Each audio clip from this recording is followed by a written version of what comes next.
અમને લોકોને એ ઘટના બારામાં કશી ખબર નથી. અમને લોકોને કાલ બધી ખબર પડી. બાકી એ ધણીવાડી અહીંયા રહેતા હતા, બરાબર. એ લોકોનો રિલેશનશીપ તો આમ સારો હતો, પણ એ લોકોને એમ માનો ને કે આ કઈ રૂબી કઈ કોઈના જોડે ભાગી ના ભાગી એ તો આપણને ખબર નહીં. પણ એના ઘરવાળાને જે રીતનો શક વેમ પડ્યો એ રીતે એના ઘરવાળા એને લેવા ગયો, કઈથી લાયો, કોઈ ટોર્ચર કરતો હશે. તે એ બાબતથી રૂબીએ અહીં કોઈ ઇમરાન કરીને જતો તો એના જોડે સેટિંગ કર્યું છે. તો ઇમરાન જોડે એ જતી રહી અહીંથી ખાલી કરી.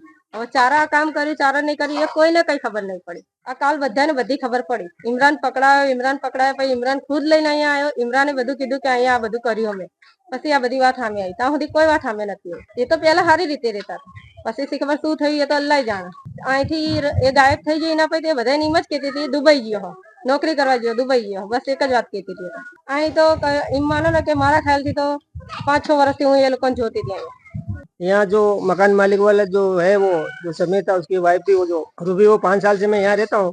5 साल से वो रहते थे, फिर एकदम से खाली करके वो चले गए ने बाड़वात आए थे यहाँ. અમદાવાદમાં દ્રશ્યમ ફિલ્મ જેવી એક ઘટના સામે આવી છે. તેમાં પ્રેમી સાથે મળીને પત્નીએ તેના પતિની હત્યા કરી દીધી છે. હત્યા કર્યા બાદ તેના કંકાલને છે તેના ઘરના રસોડાની અંદર દાટી દઈને તેની ઉપર ચણતર, ટાઇલ્સ ને સિમેન્ટ વડે ચણતર કરી દીધું હતું. In second news, Hirendrasinh Rathod, Ahmedabad. આવા જ અવનવા વિડીયો જોવા માટે ફોલો કરો ઇન સેકન્ડ્સ.